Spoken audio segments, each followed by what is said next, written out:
आप जब किसी से भी पूछते हो ना कि सीयूटी कैसे क्लियर करें, तो हो सकता है कि आपको अलग अलग आंसर मिले।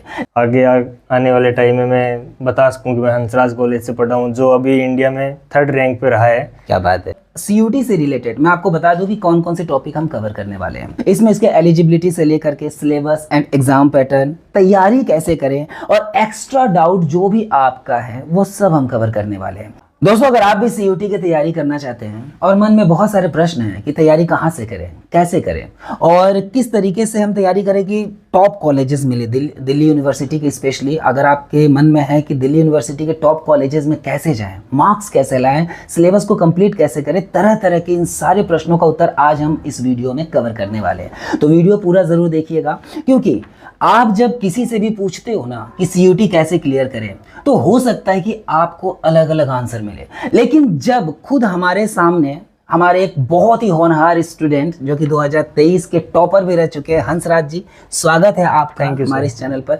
आज दिल्ली यूनिवर्सिटी के खुद हंसराज कॉलेज में ये पढ़ाई कर रहे हैं, है ना सर? और मुझे आप ये बताइए कि आप दिल्ली यूनिवर्सिटी में जाने का जो तैयारी किया, मतलब जिस तरीके से आपने तैयारी किया, वो सारी चीजें आज आप बच्चों को शेयर करेंगे। तो आप आप कुछ ऐसी भी चीजें, ऐसे ट्रिक्स बच्चों को जरूर बताना जैसे कि वो टॉप कॉलेजेस हासिल कर सके। बिल्कुल सर। दोस्तों, आप इस वीडियो को पूरा देखना और अभी चैनल को सब्सक्राइब कर लो, क्योंकि बाद में आप भूल जाते हो। तो सीयूटी से रिलेटेड मैं आपको बता दूं कि कौन कौन से टॉपिक हम कवर करने वाले हैं। सीयूटी से रिलेटेड बच्चों के बहुत सारे प्रश्न थे जो कि मैंने अभी इस पेपर में लिखा हुआ है। इसमें इसके एलिजिबिलिटी से लेकर के सिलेबस एंड एग्जाम पैटर्न, तैयारी कैसे करें और एक्स्ट्रा डाउट जो भी आपका है वो सब हम कवर करने वाले हैं। और खुद बहुत अपने कीमती वक्त निकाल करके हंसराज जी हमारे सामने बैठे हुए ये आपके हर एक क्वेश्चन का आंसर देंगे। तो सर, उम्मीद है कि आज बच्चों को एक सही रास्ता मिलेगा कि सीयूटी की तैयारी बिल्कुल सर कैसे करें। नॉर्मल से लेके हार्ड तक सब कुछ बताएंगे। सबसे पहले मैं जानना चाहूंगा कि आप, मतलब आपने तैयारी कैसे किया और किस तरीके से आप वहां पर पहुंचे, स्कूल लाइफ आपकी कैसी थी, एक बार आप बच्चों से शेयर करें। सर, मैं जब स्कूल में आया तो मेरे को बहुत कुछ नया सीखने को मिला, क्योंकि पहली बार घर से निकला था इतनी दूर के लिए। तो सब कुछ वातावरण मेरे लिए अलग था, सब कुछ चीज़ें अलग थी। एक बार फिर मैं अपना घर छोड़ के बाहर निकला तो मेरे को ऐसा हुआ कि मैं कहाँ रहूँगा, कैसे रहूँगा, सब कुछ चीज़ें खुद से मैनेज करनी थी। तो मैं स्कूल में आया, 12th मैंने आर्ट्स में हिस्ट्री, पॉलिटिकल, जियोग्राफी रखे और साथ साथ जैसे जैसे स्कूल वाले पढ़ाते थे साथ साथ सारी चीज़ें कवर कर लिया करता था। जो दिन में क्लास में बताते थे वो घर जाके शाम को कवर कर लेता था। मतलब आपने बहुत अच्छे से रिवीजन बहुत अच्छा किया आपने। रिवीजन अच्छे से किया। अच्छा। फिर जब मैंने 12th मिड हो गई तो मैंने सुना कि एक सीयूटी एंट्रेंस टेस्ट होता है। हाँ। जो देश के अलग अलग सेंट्रल यूनिवर्सिटीज उनमें एडमिशन होने के लिए एक टेस्ट लिया जाता है। उसके बारे में थोड़ा बहुत मैंने नेट पे रिसर्च किया, देखा। फिर मेरे को पता चला कि 12th और सीयूटी दोनों का सिलेबस सेम है, तो मैंने ज़्यादा और अच्छे से पढ़ना स्टार्ट कर दिया और उसी के बेस पे हंसराज कॉलेज में मेरा एडमिशन हो गया। तो आपको ऐसा यकीन था कि आप आर्ट्स में टॉप आ जाओगे? सर, ऐसा तो नहीं सोचा था मैंने। घर वाले सोचते थे, स्कूल वाले टीचर सोचते थे कि तुम टॉप करेगा, बट मेरे एक मन में डर था कि कैसे होगा, कैसे करूँगा मैं ये सब चीज़ें। बट ये है ना कि दोस्तों, सही बात बताऊं, अगर आपने सही तरीके से प्रैक्टिस किया ना, अगर बच्चे सही तरीके से प्रैक्टिस करते हैं तो उनको उस वक्त इसका रिजल्ट नहीं दिखता, रिजल्ट बाद में दिखता है ना। अब आप हंसराज, इनका नाम है, और इस जिस कॉलेज में गए वो भी हंसराज है, तो बहुत ज्यादा अपनापन नहीं लगता वहाँ दिल्ली में? बिल्कुल सर, लगता है सर। जब मैं वहाँ पे गया तो मेरे को प्रोफेसर बताते हैं कि हंसराज नाम से आप दूसरे स्टूडेंट हो इस कॉलेज में।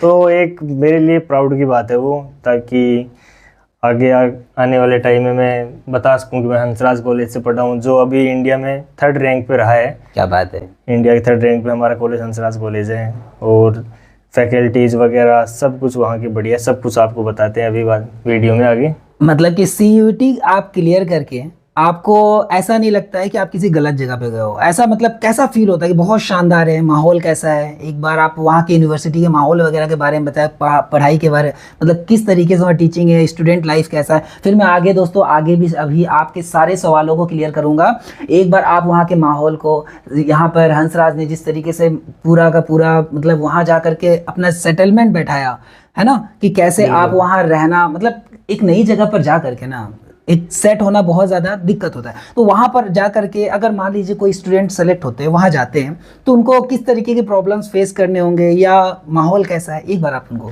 बताइए। बिल्कुल, वहाँ जब स्टार्टिंग में पहुँचेंगे तो सबसे बड़ी दिक्कत होगी रहने की, कहाँ रहे, हॉस्टल मिल जाता है तो सबसे बढ़िया है। कुछ बच्चों को हॉस्टल मिल जाता है, कुछ बच्चों को नहीं मिलता है, तो दिक्कत होती है पीजी वगैरह में, फ्लैट लेने में। तो सब कुछ चीज़ें खुद से मैनेज करोगे, सीख जाओगे धीरे धीरे। पीजी वगैरह कॉलेज के आसपास होते ही है। और डीयू की सबसे बढ़िया चीज़ है नॉर्थ कैंपस की, सारे कॉलेज अपने एक दूसरे के आसपास है। अच्छा। इस वजह से वहाँ पर पढ़ाई का सबसे अच्छा माहौल है। वहीं हमारे पास नज़दीक पड़ता है मुखर्जी नगर, जो यूपीएससी के लिए हब जाना जाता है। मुखर्जी नगर, बहुत सारे बच्चे वहाँ पर तैयारी यूपीएससी का हब जाना जाता है। वहीं थोड़ी सी दूर पास में करोल बाग है, जहाँ पे सारी इंस्टीट्यूट है जो UPSC, state PCS, net, JRF तैयारी सब कुछ करवाई जाती है। तो सारी चीज़ें वहीं है आसपास, तो ज़्यादा बढ़िया माहौल रहता है पढ़ाई का। कॉलेज में इलेक्शन होते हैं, डीयू में इलेक्शन होते हैं, इलेक्शन का माहौल बढ़िया है, कोई दिक्कत नहीं है। उनसे तुम्हें एक्सप्लोर मिलेगा, तुम्हें एक्सपोजर मिलेगा तुम्हें उससे, और ज़्यादा कुछ अच्छा सीखोगे उससे। चलिए दोस्तों, तो उम्मीद है कि आपको वहाँ के माहौल वगैरह के बारे में तो सब पता चल गया है ना। बेसिक क्वेश्चंस तो आपको भी पता है, आंसर्स आपको भी पता है कि सीयूटी होता क्या है। 12th के बाद आप किस तरीके से सेंट्रल यूनिवर्सिटीज़, अच्छे अच्छे कॉलेजेस में एडमिशन के लिए आप इस एक तरह का एंट्रेंस टेस्ट दे करके जाते हो। हम यहाँ पर एक स्पेसिफिक जो क्वेश्चन है जो हर किसी के माइंड में, वो हम इनसे कवर करने की कोशिश करेंगे। और आप वीडियो पूरा जरूर देखना। अगर अभी तक आपने सब्सक्राइब नहीं किया तो सब्सक्राइब कर लो। सर, पहला क्वेश्चन है बच्चों का जिन्होंने मुझे मैसेज किए थे पूछने के लिए। तो क्वेश्चन है कि सीयूटी से किन यूनिवर्सिटीज में एडमिशन मिलता है? सीयूटी से सेंट्रल यूनिवर्सिटीज में, जो भी सेंट्रल यूनिवर्सिटीज है, Delhi university, JNU, BHU, AU, Jamia Millia. उसके बाद में आती है स्टेट में जो सेंट्रल यूनिवर्सिटी, जैसे central university of Rajasthan, central university of Haryana. मतलब कि अगर बच्चे चाहें, उनका अपने फेवरेट जो भी उनको अच्छा लगता है, पसंदीदा हो, स्पेसिफिक होता है ना, बच्चों का चॉइस भी होता है कि बीएचयू में जाना है, दिल्ली में जाना है या जेएनयू में जाना है, तो ये इजीली वहाँ पहुँच सकते हैं, है ना। तो इसके लिए उनको सब्जेक्ट, मतलब कितने सब्जेक्ट चुन सकते हैं सीयूटी में? हर यूनिवर्सिटी के अलग अलग क्राइटेरिया है। मिनिमम 3 सब्जेक्ट है, रखने ही है। ठीक है। मैक्सिमम 5 सब्जेक्ट है। ओके। मैं आपको डीयू का बताता हूँ। डीयू में 12th के डोमेन और कोई भी एक लैंग्वेज, उसके बेस पे एडमिशन होता है। कुछ बच्चों के इंग्लिश लिटरेचर होगी 12th आर्ट्स में, तो 12th आर्ट्स में लिटरेचर है, उसका पेपर होता नहीं है सीयूटी में। तो वो बच्चे ऐसे कर सकते हैं कि एक जनरल टेस्ट, 2 डोमेन, उससे बीए प्रोग्राम में एडमिशन हो जाएगा। मतलब कि अभी रिसेंट में भी सुनने में आया कि जो लिटरेचर वाले बच्चे हैं वो सीयूटी नहीं दे सकते, ऐसा सुनने में आया, क्योंकि उनका डीयू के लिए नहीं दे सकते। तो आप जिस तरीके से बता रहे कि सिलेक्शन हो सकता है, तो एक बार आप ध्यान से सुनना दोस्तों, अगर आपका भी इंग्लिश लिटरेचर है और आपकी इच्छा है डीयू में जाने का, तो उसके लिए क्या प्रोसेस है, क्या आप एग्जाम दे भी सकते हो या नहीं, एक बार आप वीडियो फिर से एक बार इनको सुनो। डीयू के लिए ये है कि जिनके पास इंग्लिश लिटरेचर और हिंदी लिटरेचर है, हाँ, वो 2 डोमेन, कोई भी जो 12th में पढ़ रहे हो लिटरेचर के अलावा, ठीक है, और 2 लैंग्वेज का दे सकते हो। दो लैंग्वेज का दोगे, 2 डोमेन का दोगे, तो एक लैंग्वेज कंसिडर हो जाएगी डोमेन में तुम्हारी। तो 3 डोमेन प्लस एक लैंग्वेज का कॉम्बिनेशन होके डीयू में एडमिशन होता है। ओके, मतलब 2 लैंग्वेज में वो दे सकते हैं जी। 2 डोमेन हो जाएगा, और एक हमारा जो ये जनरल पेपर है, जनरल टेस्ट, वो हो जाएगा जनरल टेस्ट का। तो इसका मतलब फिर उनका सिलेक्शन में फिर दिक्कत तो नहीं आएगी? नहीं, कोई दिक्कत नहीं होगी इसमें। ओके, तो देन ये तो दोस्तों आपके लिए बहुत अच्छी खबर है ना। तो इस बात पर सब्सक्राइब कर दो चैनल। कुछ और क्वेश्चन है बच्चों के लिए, लेकिन आपने बहुत बढ़िया क्वेश्चन, मतलब बच्चों का एक क्वेश्चन डाउट सोल्व कर दिया, क्योंकि कुछ बच्चे ऐसे भी हैं जो पूछ रहे थे कि सर अब क्या होगा, अब लिटरेचर वाले नहीं दे पाएंगे डीयू के लिए, तो फिर क्या करें। तो उनके लिए तो बहुत राहत का न्यूज़ है। एक और क्वेश्चन है कि ड्रॉप ईयर वाले जो छात्र हैं, जो बच्चे हैं, क्या वो सीयूटी का एग्जाम दे सकते हैं, या और इनकी एज लिमिट क्या होती है सीयूटी? बिल्कुल दे सकते हैं। दिल्ली यूनिवर्सिटी की स्पेसिफिक बात कर रहे हैं हम स्पेशली। हाँ तो दिल्ली यूनिवर्सिटी में कोई भी एज लिमिट नहीं है। ठीक है। मैं खुद एक ड्रॉप ईयर स्टूडेंट हूँ। मेरा पहले भगत सिंह कॉलेज में हुआ था। मतलब आपने एक बार CUT क्लियर किया था? क्लियर किया था, भगत सिंह में हुआ था। ओके। उसके बाद में भगत सिंह से मैं एक सेमेस्टर पढ़ा, वहाँ से ड्रॉप लेके दोबारा CUT एग्जाम देके हंसराज कॉलेज में पहुंचा हूँ। क्या बात है। मतलब आपको जो गाइड कर रहे हैं ना, वो ऑलरेडी 2 बार CUT क्लियर कर चुके हैं और टॉप कॉलेज में भी पढ़ रहे हैं। तो ऐसे में अब आपको किसी से भी कुछ पूछने की जरूरत नहीं है। इस वीडियो को पूरा देखिए, आपके लगभग सारे डाउट, सारे क्वेश्चंस क्लियर हो जाएंगे, है कि नहीं सर? बिल्कुल सर। बिल्कुल। तो नेक्स्ट कुछ बच्चों ने ये कहा कि क्या स्ट्रीम बदल कर CUT दे सकते हैं, और क्या CUT को दोबारा दे सकते हो? तो अपना क्लियर हो ही गया कि CUT को दोबारा दे सकते हो। क्या स्ट्रीम बदल के दिया जा सकता है? स्ट्रीम 12th के जो सब्जेक्ट्स हैं वो ही तुम्हें CUT में रखनी पड़ेंगी। अगर तुम्हें आगे जाके कोर्स चेंज करना है वो कर सकते हो। तुम आर्ट्स वाला साइंस में जा सकता है, सॉरी आर्ट्स वाला साइंस में नहीं जा सकता, साइंस वाला आर्ट्स में आ सकता है। ओके। और जो बच्चे हैं इकोनॉमिक्स ऑनर्स करना चाहते हैं, BCom ऑनर्स करना चाहते हैं, और math honours, statics honours, computer science honours करना चाहते हैं, उनके लिए 12th में और CUT में दोनों में मैथ कंपलसरी है। ओके। तो बहुत अच्छा, आपने अच्छी न्यूज़ सुनाई बच्चों को।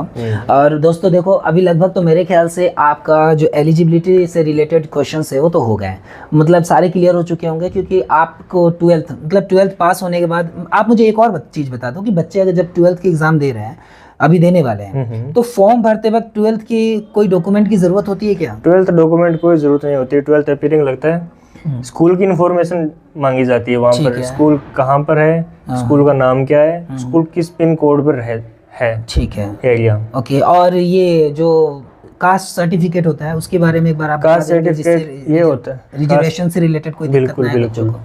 कास्ट सर्टिफिकेट ऐसा है कि SC ST के लिए स्टेट जो बनता है, स्टेट पे बनता है, वो यूज़ हो सकता है। ठीक है। OBC और EWS होता है, उनको चाहिए होता है सेंट्रल का। और CUT के फॉर्म भरते टाइम कास्ट सर्टिफिकेट की कोई भी डेट नहीं है, कब भी हो, 2 साल पहले का भी तो भी फॉर्म फिल हो जाएगा। जब दिल्ली यूनिवर्सिटी का पोर्टल ओपन होगा, CSS पोर्टल करके ओपन होता है, उस पर रजिस्ट्रेशन करना होता है। वहाँ पर जब कास्ट सर्टिफिकेट मांगेगा वो होना चाहिए 31 मार्च 2026 के बाद, अभी जो नया बैच आ रहा है उसके लिए। ओके। तो दोस्तों, अभी अगर आपके दिमाग में ऐसा चल रहा है कि आपके कास्ट सर्टिफिकेट में कोई मॉडिफिकेशन करना है, कुछ चेंजेस करने हैं, तो अभी उनको दिक्कत नहीं है। नहीं, कोई दिक्कत मतलब कि आप SC ST वालों को तो अभी कोई प्रॉब्लम है ही नहीं। OBC वाले जो हैं उनको स्पेसिफिक, EWS को लेकर EWS और OBC दोनों को सेम है। ओके। देन इसका मतलब OBC और EWS वालों को समय मिलेगा। अभी तो आप इजीली फॉर्म फिल कर सकते हैं बच्चे, है ना? जब बाद में जब पोर्टल ओपन होगा, वहां जो रजिस्ट्रेशन होगा, उस वक्त तक आपके पास आपके जो सर्टिफिकेट्स है वो रेडी चाहिए। 31 मार्च 2026 के बाद का होना चाहिए। 31 मार्च 2026 के बाद का होना चाहिए, ध्यान रहे। तो ये आपको करवाने के लिए प्रॉपर समय मिल रहा है, इसलिए कास्ट सर्टिफिकेट से रिलेटेड आपकी कोई प्रॉब्लम नहीं आनी चाहिए अगर आप टाइमली सारी चीजें कर दो। तो अभी फिलहाल आपको फॉर्म फिल करना है, जो कि आप जल्दी कर लो तो ज्यादा बेहतर है। तो यहाँ पर हमारे एलिजिबिलिटी यानी पात्रता से रिलेटेड सारे बच्चों के डाउट क्लियर हो चुके हैं। अब जो डाउट है सर, स्पेशली सिलेबस और एग्जाम पैटर्न को है। अब इसमें से कुछ बच्चे ऐसे हैं जो पूछ रहे हैं कि CUT का सिलेबस क्या है, कितने नंबर का होता है, और हर एक प्रश्न मतलब कितने नंबर का आएगा। एक तो टोटल कितने नंबर का आएगा, और इसमें से जो क्वेश्चन है ना, पर क्वेश्चन, वो कितने मार्क्स का होता है। 12th का सिलेबस सेम CUT का सिलेबस है। Okay. 12th NCERT line by line पढ़ लो, CUT आराम से क्लियर हो जाएगा तुम्हारा। तो टोटल मार्क्स कितने? टोटल मार्क्स 250 नंबर का होता है, पर क्वेश्चन 5 नंबर का होता है। एक गलत होने पर 1 नंबर नेगेटिव मार्किंग मतलब होती है। एक जो बुक है, सपोज मान लो कोई पॉलिटिकल का एग्जाम दे रहा है, तो वो टोटल कितने मार्क्स का होगा? 250 नंबर। वो 250 का होगा। मतलब सब मिला करके देखे तो टोटल ज्यादा हो जाएगा। टोटल ज्यादा हो जाएगा। ओके। तो वो हो गया 250। और नेगेटिव मार्किंग क्या है? नेगेटिव मार्किंग एक क्वेश्चन गलत 1 नंबर माइनस। एक क्वेश्चन गलत होने पर 1 नंबर। और ऐसे एक 5 नंबर मिलेंगे एक के। ओके। तो दोस्तों समझ जाओ कि एक क्वेश्चन सही होने पर मिल रहे हैं 5 नंबर, और गलत होने पर 1 नंबर। यानी कि लगभग देखा जाए तो 5 क्वेश्चन पर पूरा डिडक्ट हो जा रहा है ना। ओके। तो यहाँ तक तो क्लियर है। और अगर सिलेबस को हम लोग अच्छा, ये भी पूछना था कि जो बच्चे तैयारी कर रहे हैं, क्या वो कोई अदर बुक का सपोर्ट ले, या फिर NCERT बुक ही काफी है? सबसे बेस्ट NCERT है। NCERT के अलावा कुछ मत पढ़ो। लैंग्वेज का टेस्ट पेपर देते हो तुम हिंदी इंग्लिश के लिए, उसके लिए थोड़ी बहुत ग्रामर वो सब कुछ देखना होता है। लैंग्वेज का 12th वाला नहीं होता, वो आप एनटीए की वेबसाइट से सिलेबस चेक कर सकते हो। मतलब कि आप अगर एनसीईआरटी के बुक को लाइन बाय लाइन पढ़ लेते हो तो आपको किसी अदर सपोर्टिव बुक की ज़रूरत बिल्कुल भी नहीं है। अगर इस मामले में मैं बच्चों को एक बार सजेशन देना चाहूँगा, आप बताना सही है या नहीं है, कि किसी और कोचिंग सेंटर के बहकावे में ना आकर के सबसे पहले एनसीईआरटी को लाइन बाय लाइन कंप्लीट करो। बिल्कुल सबसे बेस्ट ऑप्शन रहेगा एनसीईआरटी को करो। हाँ, कोचिंग वाले क्या पढ़ाएंगे तुम्हें, एनसीईआरटी सुनाएंगे लाइन बाय लाइन, और क्या करवाएंगे। ये तो आपको समझ में आ गया होगा दोस्तों कि कहीं और किसी और बुक के सपोर्ट में मत जाओ। हाँ, आप अगर चाहो तो एनसीईआरटी जो सार मिलता है वो आप ले सकते हो सपोर्ट के लिए। हाँ, वो सपोर्ट है ना, के लिए। एक एनसीईआरटी सार या जो समरी टाइप की बुक आते हैं ना, जिसमें एक एक नंबर ऑब्जेक्टिव क्वेश्चन जो होते हैं वस्तुनिष्ठ टाइप के या बहुविकल्पी बहुत सारे आते हैं एमसीक्यूज, उसको आप एज ए सपोर्ट ले सकते हो। तो दोस्तों यहाँ तक तो खैर क्लियर हो गया। कुछ और क्वेश्चन है जो मैं पूछना चाहूँगा, 11th के सिलेबस से कुछ आता है क्या? नहीं सर, 11th के सिलेबस से कुछ नहीं आता। क्योंकि कुछ बच्चे आपस में डिस्कशन कर रहे थे कि मैंने रिलेटिव से पूछा, जो पहले पास कर चुके हैं उनसे पूछा, तो वो बोल रहे थे क्या कि 4 या 5 नंबर का 11th से पूछा था। नहीं सर, पूरा 12th आता है, और 12th जो एनसीईआरटी है उससे भी कुछ कम टॉपिक होंगे। ओके, 12th एनसीईआरटी से भी थोड़े टॉपिक कम हो जाते हैं, लेकिन 11th का बिल्कुल भी नहीं आता। सोचो दोस्तों, इतने सारे कन्फ्यूजन थे। मैं भी बच्चों के बीच में बहुत रहता हूँ, आप तो रहते ही हो, बताओ। तो ऐसे में कितने बच्चों के कन्फ्यूजन दूर हो रहे हैं इस वीडियो के माध्यम से। अगर आपके नज़र में कोई भी वीडियो, कोई भी बच्चा अगर सीयूटी की तैयारी कर रहा है या आने वाले समय में करेगा, तो ऐसे में आप इस वीडियो को उनको शेयर ज़रूर करना, क्योंकि उनके जो सारे डाउट्स हैं ना वो कंफ्यूज ना रहे, वो भी क्लियर हो जाए, है ना। कुछ और बच्चों को मतलब बच्चों का कुछ क्वेश्चन है, स्पेशली जनरल टेस्ट से रिलेटेड है, कि जनरल टेस्ट में क्या क्या आता है, उनके बारे में कुछ बताइए। क्या ये सबके लिए ज़रूरी है जनरल टेस्ट? जनरल टेस्ट सबके लिए ज़रूरी नहीं है, डीयू जनरल टेस्ट नहीं मांगता है। अच्छा, तुम्हारे पास लिटरेचर है और तुम ऑनर्स में एडमिशन ना लेके, मैं तुम्हें बता दूं, ऑनर्स डीयू ऑनर्स डिग्री करवाता है। हाँ, ऑनर्स डिग्री यानी एक सब्जेक्ट, स्पेसिफिक सब्जेक्ट में तुम्हें सब कुछ अच्छे से बता देता है, जो तुम्हारे आगे state PCS, UPSC, NET, JRF इन सब में काम आती है। ओके। तो ऑनर्स में एडमिशन ना लेके बीए प्रोग्राम में एडमिशन लेना चाहते हैं तो वो जनरल टेस्ट और 2 डोमेन सब्जेक्ट का दे सकता है। वो लैंग्वेज का भी नहीं देना चाहता है तो क्या बात चलेगा। है। और जनरल टेस्ट का सिलेबस में करंट अफेयर, हाँ, रीजनिंग और मैथ। याद से अगर आप अपने पास अगर आपने कोई नोटबुक रखा है तो आप एक बार लिख लीजिए। मैं एक बार चाहूँगा कि हंसराज जी एक बार फिर से बता दें कि जनरल टेस्ट जो है वो तो आपके लिए सभी में ज़रूरी नहीं है, लेकिन जनरल टेस्ट में आता क्या है एक बार आप डिटेल से जान लीजिए। जनरल टेस्ट में करंट अफेयर, मैथ्स, रीजनिंग ये सब रहती है। और तुम्हें अगर बीएचयू में, जेएनयू में इनमें एडमिशन चाहिए तो तुम्हें जनरल टेस्ट की ज़रूरत पड़ेगी। ओके, तो जैसे आपने कहा ये करेंट क्वेश्चंस, तो करेंट क्वेश्चंस कब तक का, मतलब लास्ट 6 मंथ, 4 मंथ या 1 year? Last 6 month. Last 6 month में आपको 6 मंथ का करंट क्वेश्चंस निकालना होगा। करंट में किस टाइप में, स्पोर्ट्स से रिलेटेड या स्पेसिफिक डिफेंस वगैरह, या सब कुछ मिक्स? सब कुछ मिक्स आता है। तो उसके लिए कोई सजेशन देना चाहेंगे, कहाँ से करे बच्चे का? न्यूज़पेपर पढ़ा करो। न्यूज़पेपर तो करंट न्यूज़पेपर पढ़ा करो, उसके बाद में करंट अफेयर करके एक बुक आती है जिसमें 6 मंथ का सब कुछ दिया होता है, और ज़्यादा तुम्हें माथापच्ची भी नहीं होगी उसमें। मतलब आप करंट क्वेश्चंस के, करंट जो भी आपके इवेंट्स है उनके लिए आप एक टॉपिक, एक बुक खरीद लीजिए, लास्ट 6 मंथ के आ जाएंगे। 1 ईयर वाले भी आते हैं, आप चाहो, है ना, आप चाहो तो वो भी ले सकते हो, उसके लास्ट 6 मंथ के आप कवर कर सकते हो। क्योंकि करंट वाले जो है ना सबसे ज़्यादा परेशान यही क्वेश्चन करते हैं, है ना। हर मतलब इतने चीजें होते हैं ना, कहीं डिफेंस से कुछ पूछ देता है, स्पोर्ट्स से पूछ देगा, एजुकेशन से पूछ देगा, कहीं पर पूछ देता है कि इसरो वगैरह ने कब क्या कौन से चीजें लॉन्च की है ना, कुछ भी पूछ सकता है करंट से। तो अभी आपको क्या करना है, जनवरी फैब का तो करंट बिल्कुल अच्छे से याद कर लो, है ना। एग्जाम आपका मई में होगा तो जनवरी से लेकर के एग्जाम तक का तो इनको याद कर लेना चाहिए, एग्जाम तक है ना। याद कर लेना। और लास्ट अगर आप चाहो तो सितंबर महीने से कवर कर लेना, सितंबर, अक्टूबर, नवंबर, दिसंबर, तो मेरे ख्याल से इसमें कवर हो जाने चाहिए, है ना। इलेक्शन, मेरे ख्याल से इलेक्शन वाला जरूर कवर करना। रिसेंट में अगर कहीं इलेक्शन हुआ हो तो वो भी कवर कर लेना, ज्यादा बेटर है। खैर चलते हैं अगले क्वेश्चन पर। ये लैंग्वेज सिलेक्शन जो है ना, बहुत सारे, देखो मैं आपको ऐसे बता देना चाहता हूँ कि जो क्वेश्चन है ना, हमारे डिस्कशन में ही बहुत सारे आंसर कंप्लीट हो जा रहे हैं, तो हो सकता है कुछ क्वेश्चन रिपीट हो जाए। जैसे एक बच्चे का क्वेश्चन है कि लैंग्वेज सिलेक्शन क्या होता है, और डोमेन सब्जेक्ट के बारे में एक बार डिटेल से बता देते तो ज्यादा बेहतर होता है। बिल्कुल बिल्कुल। लैंग्वेज सिलेक्शन में क्या होता है कि 13 लैंग्वेज देते हैं एनटीए तुम्हें। कितने लैंग्वेज? 13 लैंग्वेज। 13 लैंग्वेज सिलेक्ट करने के लिए तुम किस लैंग्वेज का पेपर देना चाहते हो। डोमेन में 27 डोमेन सब्जेक्ट है। ओके। और हमें सिर्फ उन्हीं सब्जेक्ट का ध्यान रखना है डोमेन का जो 12th में पढ़ रहे हैं। बाकी डोमेन से हमें क्या करना, बाकी डोमेन से मतलब नहीं मतलब नहीं है। लैंग्वेज वही जो तुम आगे देना चाहते हो, या तुम आगे लैंग्वेज कोर्स करना चाहते हो, जैसे हिंदी ऑनर्स, इंग्लिश ऑनर्स, उसके लिए। तो ये उम्मीद है समझ में आ गया होगा। एक और क्वेश्चन बनता है इसमें, सपोज मान लीजिए कि लैंग्वेज सब्जेक्ट छोड़ करके डोमेन सब्जेक्ट में एक ऐसा डोमेन सब्जेक्ट हो जो नहीं आ रहा है, फॉर एग्जांपल, और मतलब सिलेबस में ना हो, और तो क्या बच्चा कोई साइड डोमेन सब्जेक्ट ले सकता है क्या? नहीं सर, डीयू के लिए नहीं ले सकता। डीयू के लिए नहीं ले सकता। तो ड्राइंग वालों के बारे में आप कुछ बताना चाहोगे कि ड्राइंग में क्या किस तरीके से अप्लाई करें बच्चे? ड्राइंग का पेपर होता है जो 12th में ड्राइंग है, वो सीयूटी में फाइन आर्ट के नाम से होती है, एग्जाम होती है फाइन आर्ट के नाम से। ठीक है, उनमें कोई दिक्कत नहीं होती।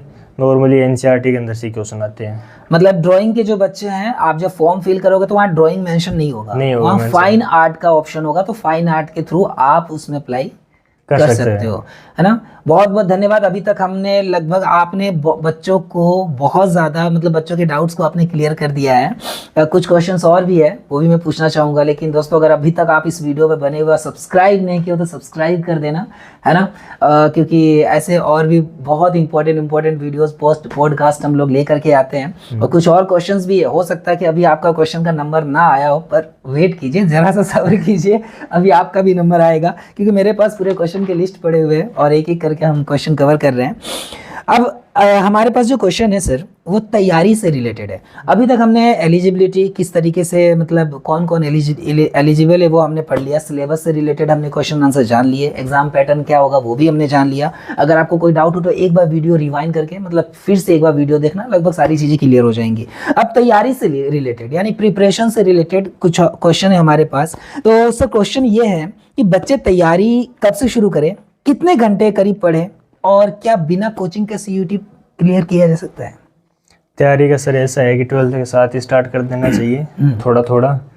अगर तुम्हें आगे टारगेट लेके चल रहे हो कि मुझे दिल्ली यूनिवर्सिटी जाना है, अच्छे कॉलेज में जाना है, तो तुम स्टार्टिंग से पढ़ना स्टार्ट कर दोगे तो एग्जाम के टाइम ज्यादा दिक्कत नहीं, मतलब तैयारी का स्पेसिफिक टाइम नहीं है, जो आपने जब से 12th क्लास बच्चों ने शुरू किया तब से तैयारी मानी जा रही है। तब से तैयारी मानी जा रही है। मतलब वो तो बच्चे फायदे में हो गए जिन्होंने ढंग से पढ़ लिया, उन्होंने फायदे में होंगे। तो अब जो बच्चे ढंग से नहीं पढ़े हैं तो उनके लिए क्या कहा जाए? उनके लिए ये है कि एक बार तुम शॉर्ट नोट्स बना लो, स्कूल ने नोट्स बनवा के दिए होंगे शॉर्ट नोट्स, सही बात है, वो सारे पढ़ लो। और ज्यादातर तुम एनसीईआरटी पे फोकस करो, ज्यादा बाहर की चीजें मत पढ़ो। एनसीईआरटी के अलावा कुछ भी नहीं आता, एनसीईआरटी के अलावा कुछ भी नहीं आता। तो दोस्तों एक बात है, मैं कहना चाहूँगा कि जिन बच्चों ने ढंग से पढ़ाई किया है ना अभी तक, उनके लिए तो ऐसा हो गया ना कि एक बोलते हैं ना कि दोनों हाथों में लड्डू के समान, है ना, कि उनका बोर्ड एग्जाम भी बहुत बढ़िया जाएगा, और साथ ही साथ उन्होंने अपना फाउंडेशन बहुत ज्यादा मजबूत कर लिया सीयूटी को लेकर के। लेकिन जो बच्चे अभी नहीं पढ़े हैं, मैं उनको एक सजेशन देना चाहूंगा कि अभी आपका बोर्ड एग्जाम में करीब 20-22 दिन के लगभग बाकी है ना।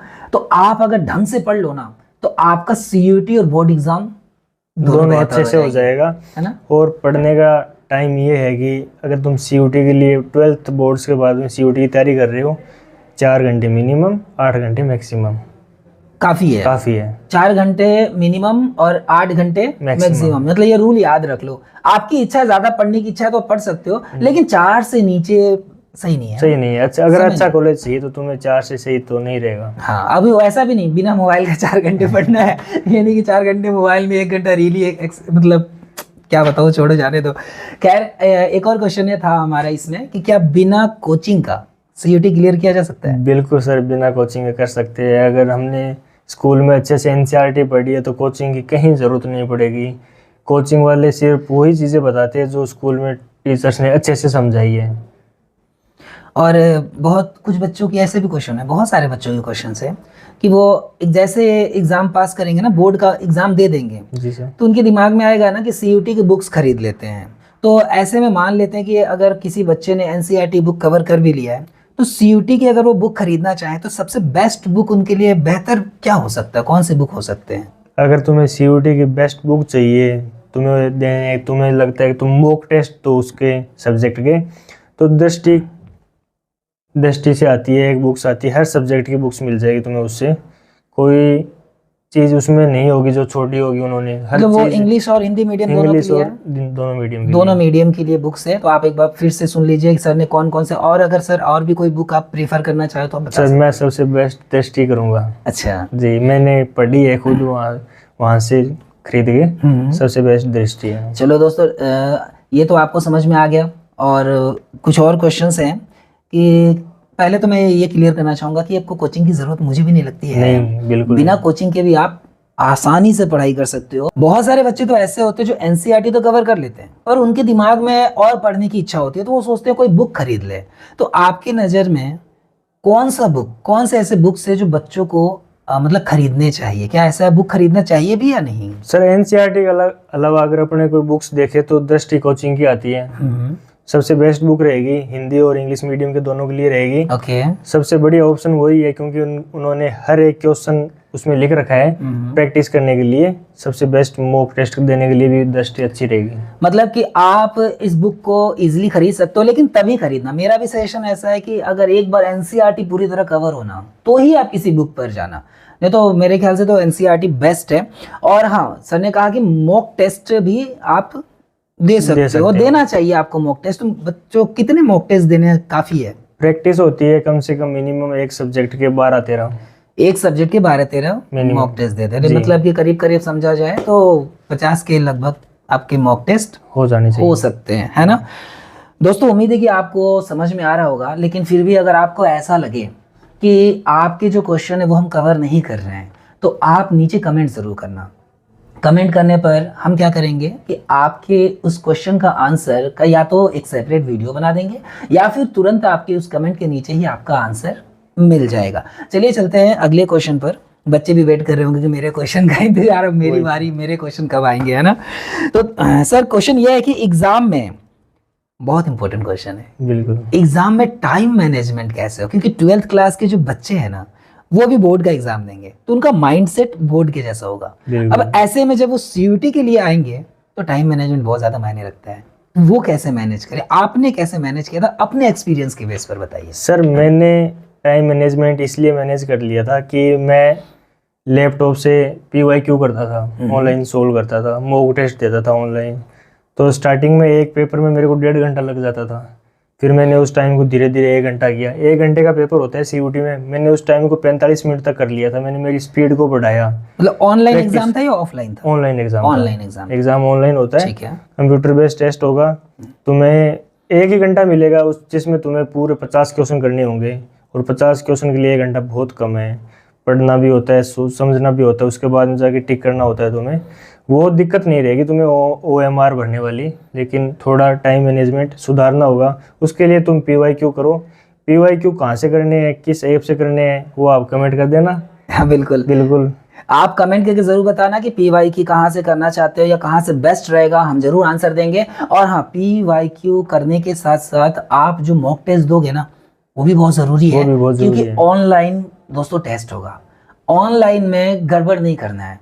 और हाँ, मेरे ख्याल से जहाँ तक मुझे पता है कि अगर कोई गलत, सपोज मान लीजिए B ऑप्शन टिक करना था और गलती से बच्चे ने C टिक कर दिया, तो करेक्शन करने का मौका भी ऑनलाइन में बिल्कुल मिल जाता है ना, जो कि OMR में आपको नहीं मिलता। तो एक तो फायदा है, अगर गलती से आपने A की जगह B या C गलत आंसर लगा दिया तो उसको सही करने का ऑप्शन आपको वहीं पर मिल जाएगा, जब तक कि आप फाइनल सबमिट नहीं करते। तो ये तो आपके लिए बहुत ही मतलब सुनहरा अवसर है ऑनलाइन एग्जाम में। प्रैक्टिस जरूर करना, बिना प्रैक्टिस का फंस सकते हो आप। नेक्स्ट क्वेश्चन है कि कमजोर सब्जेक्ट को कैसे सुधारें? कुछ बच्चे का ऐसा मानना है कि जैसे डोमेन सब्जेक्ट में 3-4 तो बहुत ही मजबूत है, लेकिन कुछ ऐसे हैं ना जिन पर बच्चों ने ध्यान नहीं दिया और वही उनके लिए परेशानी का कारण बन रहा है। तो उस कमजोर सब्जेक्ट को कैसे सुधारा जाए? कमजोर सब्जेक्ट के लिए सबसे बेस्ट ऑप्शन है, 1-2 ऐप है, उनका मैं बता दूंगा, कमेंट कर देना आप। अच्छा। सर की डिमांड पे। तो उस पे तुम्हें हर सब्जेक्ट के हर एक चैप्टर वाइज क्वेश्चन मिल जाएंगे प्रैक्टिस करने के लिए। ओके।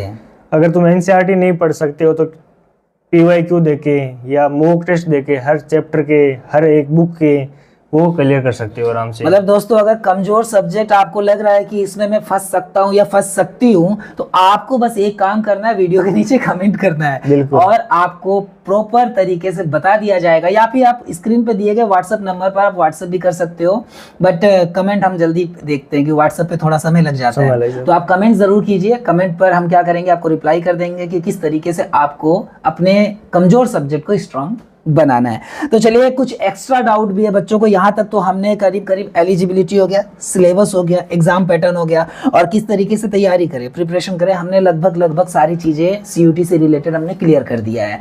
कोई भी क्वेश्चन है कमेंट जरूर करना। कुछ एक्स्ट्रा डाउट है बच्चों का, इसमें से एक ये है और कुछ इंपॉर्टेंट क्वेश्चन, ये एक्स्ट्रा डाउट भी बहुत ज़्यादा मायने रखते हैं, ये नॉर्मलाइजेशन से लेकर के कि CUT में नॉर्मलाइजेशन के बारे में बताइए और कट ऑफ कितना जाता है उसके बारे में बताइए। सर, नॉर्मलाइजेशन ऐसा है कि अलग अलग शिफ्ट में पेपर होता है। ओके। जैसे अभी मई में एग्ज़ाम है तो 15 मई से 31 मई तक एग्ज़ाम चलेगा, तो हर दिन अलग शिफ्ट होगी, एग्ज़ाम अलग होगा। ओके।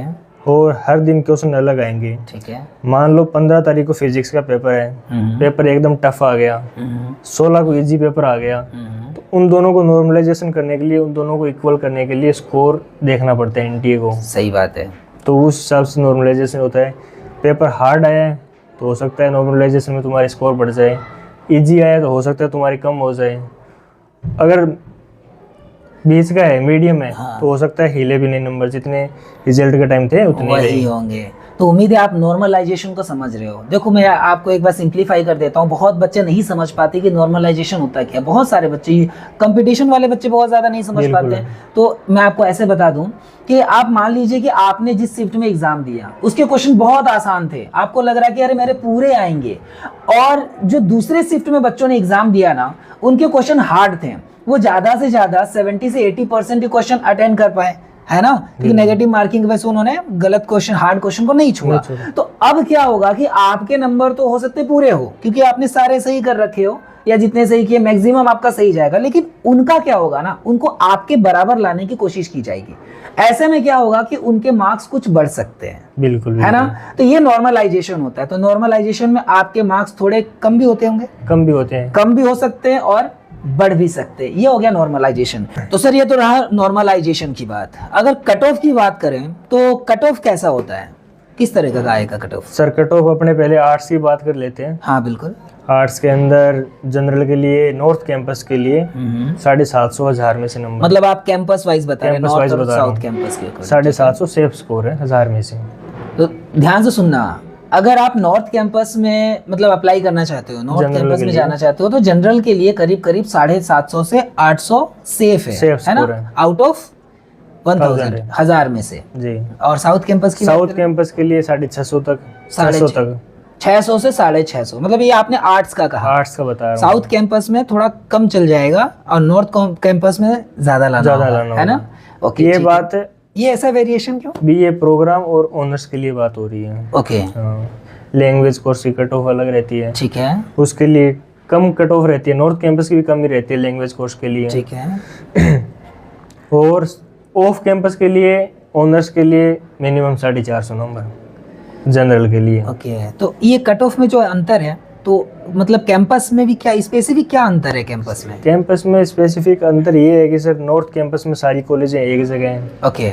सारा सेट, माहौल, यूनिवर्सिटी का हब, सब वो स्पोर्ट्स वाला सब कुछ एक ही जगह है, तो उस वजह से उन कॉलेज मतलब डिमांड ज़्यादा बढ़ जाती है। और NIR रैंकिंग में अच्छी कॉलेज है वो सारी। डिमांड ज्यादा बढ़ने के बाद ऑब्वियसली फैसिलिटीज अच्छी होगी, हर चीज अच्छा होगा तो डिमांड ज्यादा होगा। अगर आप नॉर्थ कैंपस में जाना चाहते हो तो लगभग आपको 800 के आसपास नंबर रखना है, और अगर साउथ कैंपस भी मिलता है तो वो भी तो बुरा नहीं है, पढ़ाई के मामले में तो पढ़ाई के मामले में बिल्कुल। तो अगर आप साउथ कैंपस में जाते हो तो आपको कम से कम 600 के आसपास मार्क्स लाने आपके लिए जरूरी है। उसके बाद में साइंस की कट ऑफ की बात कर लेते हैं। हाँ, साइंस और मैं तो भूल ही गया था। 750 में से 250 नंबर नॉर्थ कैंपस के लिए, 250 नंबर बहुत है। 750 में से 250 नंबर नॉर्थ कैंपस के लिए बहुत हो जाएगा आराम से उसमें। और उसके बाद साउथ कैंपस में 200, ऑफ कैंपस में 150 मान लो। लगभग देखा जाए तो जरा सी मेहनत है, और आपका सिलेक्शन पक्का हो सकता है। ये आप पे डिपेंड करता है कि आप मेहनत कैसे करते हो, है ना। तो दोस्तों मेहनत से मैं अभी से आप लग जाओ, तब तक मैं अगला क्वेश्चन लेता हूँ। यहाँ पर है कि सीयूटी में काउंसलिंग कैसे होती है? क्या हर यूनिवर्सिटी में अलग काउंसलिंग होती है क्या? बिल्कुल सर, हर यूनिवर्सिटी की अपनी अपनी काउंसलिंग है, अलग अलग क्राइटेरिया है यूनिवर्सिटीज़ का। वो सब कुछ सीयूटी के एग्ज़ाम होने के बाद में अपनी अपनी काउंसलिंग ओपन करते हैं, उसके हिसाब से सारी काउंसलिंग होती है। तो एक बार आप डीयू के बारे में बताएं। डीयू के बारे में बता देता हूँ। डीयू की काउंसलिंग होती है CSS पोर्टल करके पोर्टल है, उस पर होती है। उस पर पहले रजिस्ट्रेशन होगा, उसके बाद में डॉक्यूमेंट फिल होंगे, डॉक्यूमेंट फिल होने के बाद में सब्जेक्ट मैपिंग होंगी। 12th और सीयूटी के जो तुमने एग्जाम दिए वो सब्जेक्ट मैपिंग होंगी। मतलब 12th के मार्क्स भी काउंट होंगे क्या उसमें? 12th के मार्क्स नहीं होंगे, 12th के सब्जेक्ट देखे जाएंगे। सब्जेक्ट देखे जाएंगे और जो मेरिट बनेगा वो बनेगा सीयूटी के नंबर पे। मतलब अगर किसी बच्चे का अगर 12th में कम आया हो लेकिन सीयूटी में उसने बहुत अच्छा स्कोर किया है तो उसका सिलेक्शन हो जाएगा आराम से। उसके बाद में तुम्हें प्रेफरेंस बनानी पड़ेगी कॉलेज और कोर्स की। सबसे मेन चीज़ वो है, उस पर फोकस करना। उसके लिए अगर तुम्हें मदद चाहिए तो सर को व्हाट्सअप कर देना, सर से PDF मांग लेना प्रेफरेंस लिस्ट का, वो तुम्हें अवेलेबल करवा देंगे। बिल्कुल बिल्कुल, जरूर आपको कमेंट करना होगा। आपको कोई भी डाउट है आप कमेंट कीजिए, आपके हर डाउट को हम सोल्व करेंगे। तो सर अब बाकी अगर काउंसलिंग की बात करें तो BHU वगैरह की अलग काउंसलिंग है, JNU की अलग काउंसलिंग है, तो बच्चे को जहाँ जाना होगा वहाँ के अकॉर्डिंग उनको तैयार रहना पड़ेगा। आप हर यूनिवर्सिटी की वेबसाइट होती है, वेबसाइट पे आप विजिट करके काउंसलिंग वगैरह देखते रहो, अपडेट लेते रहो। अपडेट लेना दोस्तों बहुत ज़्यादा जरूरी है। आप तो एग्जाम तो सीयूटी का दीजिए, बहुत अच्छे से दीजिए, क्योंकि ज़रा सी मेहनत आपको टॉप कॉलेज तक पहुंचा देंगे। और उसके बाद ज़रा सी मेहनत, क्योंकि जब माहौल अच्छा मिलता है ना तो तैयारी भी बहुत अच्छी थी, अलग ही लेवल के हम इंसान बन जाते हैं। ऐसे में आपको अप टू डेट रहना पड़ेगा, अलग अलग कॉलेजेस की आपको वेबसाइट पे जाना होगा और सारे अपडेट्स आपको नोटिस करते रहना होगा। कोई क्वेश्चन है आप फिर से मैं कहता हूँ आप कमेंट कीजिए, हम आपको उसका आंसर देंगे। तो जैसे अभी हमने काउंसलिंग की बात कर ली, नॉर्मलाइजेशन की बात कर ली, सीट अलॉटमेंट के बारे में एक बार आप थोड़ा डिटेल से बता दीजिए कि सीट अलॉटमेंट कैसे होता है? क्या एक ही स्कोर से कई कॉलेज मिल सकते हैं? नहीं सर, एक ही स्कोर से कई कॉलेज नहीं मिलते। सीट अलॉटमेंट काउंसलिंग और दोनों अलग अलग है। डीयू के लिए डीयू का जब काउंसलिंग रजिस्ट्रेशन हो जाएगा, सब्जेक्ट मैपिंग हो जाएंगे, प्रेफरेंस लिस्ट हो जाएंगी, उसके बाद में सीट एलोकेशन की फर्स्ट लिस्ट आती है। फर्स्ट लिस्ट में मान लो मेरे को किरोड़ीमल कॉलेज मिला था हिंदी ऑनर्स में, वो मैंने एक्सेप्ट ना करके अपग्रेड कर दिया। तो इससे ऊपर मैंने अगर मेरी प्रेफरेंस में हंसराज रखा है, हिंदू रखा है, अगर उनकी कट ऑफ मैं क्रॉस कर रहा हूँ तो मेरा उनमें भी हो सकता है। क्या बात, अपग्रेड का सिस्टम होता है। अगर तुम्हें अच्छा कॉलेज मिल जाता है फर्स्ट राउंड में तो तुम फीस करके कॉलेज जाओ। ओके, मतलब अपने पास ऑप्शन है। अपने पास ऑप्शन। ओके, सही बात है। मतलब एक स्कोर करने पे आपको कई कॉलेजेस नहीं मिल रहे, आपको प्रेफरेंस के हिसाब से ही कॉलेज मिलेंगे, उसके हिसाब से ही कोर्स मिलेंगे। सब्जेक्ट मेरा मान लो 650 स्कोर था 800 में से, मेरे को मिला था किरोड़ीमल कॉलेज फर्स्ट राउंड में। फिर मैंने अपग्रेड किया, मेरा हो गया हंसराज कॉलेज में। क्या बात है। मैंने वो एडमिशन वहीं पे फ्रीज कर दिया। फ्रीज और कैंसिल दोनों के ऑप्शन आते हैं। कुछ बार बच्चे होते हैं जो कैंसिल भी करना चाहते हैं, एग्जाम दे देते हैं कुछ वजह से, तो वहाँ कैंसिल भी हो सकता है। मतलब आपको फ्रीज करने का ऑप्शन मिलेगा। फ्रीज मतलब आपने अपनी वहाँ सीट कंफर्म कर ली, अब वो आपके लिए वो सीट बुक हो चुकी है। जैसे आप ऑनलाइन वगैरह बस या ट्रेन में सीट बुक करते हो ना, तो आपने कंफर्म कर दिया, मतलब वो आपकी सीट बुक हो चुकी है। अपग्रेड करने का मतलब कि वो आप उसको आगे लेकर जा सकते हो, है ना। तो आपको जो भी अच्छा कॉलेज मिले, जस्ट आप ज्यादा लेट ना करते हो, मेरे अकॉर्डिंग फ्रीज कर देना चाहिए, ज्यादा बेहतर है। तो सर आपको बहुत बहुत धन्यवाद, आप इतने मतलब अपना बिजी समय निकाल करके आप आए हो, लेकिन आपके कहने से बहुत सारे बच्चों के डाउट सोल्व हो चुके हैं। जो बच्चे इधर उधर भटक रहे थे, इतने सारे क्वेश्चंस थे ना बच्चों के, मैं क्या ही बताऊं। होते हैं सर, कंफ्यूजन था बहुत। जब हम प्रैक्टिस करते थे, हम तैयारी करते तब हमारे भी थे। अब हमें ये समझ में नहीं आता कि हम किसके पास जाएं, उनके पास जाए, इससे पूछे, कंफ्यूज हो जाता है। जितने ज्यादा आंसर मतलब जितने लोगों से मिलता है उतना ही कंफ्यूजन बढ़ता है। तो उम्मीद है कि आपके लगभग सारे आंसर हमने, क्वेश्चन, सारे डाउट्स हमने कवर कर लिया है। अगर कोई और डाउट हो तो कमेंट कर सकते हो आप। कमेंट कर सकते हो। चैनल सब्सक्राइब जरूर करना दोस्तों। इस तरीके के और भी वीडियोस लेकर आएंगे और सीयूटी से रिलेटेड और भी बहुत सारे अच्छे अच्छे हम लोग मतलब एग्जाम कैसे क्लियर करें और जो एग्जाम टिप्स वगैरह होते हैं इससे रिलेटेड बहुत वीडियोस लेकर आने वाले। तो चैनल सब्सक्राइब करके बेल आइकन जरूर क्लिक करना। तो मिलते हैं अपने इस चैनल पर कुछ नए वीडियोस के साथ, तब तक के लिए thank you so much. Radhe Radhe. Radhe और राधे। सर आपका भी बहुत बहुत धन्यवाद। आपने बिल्कुल सर। आपके वजह से बच्चों को बहुत सहयोग मिला, बहुत हेल्प मिला है। तो दोस्तों मिलते हैं अगले वीडियो में। जय श्री कृष्ण। जय श्री कृष्ण।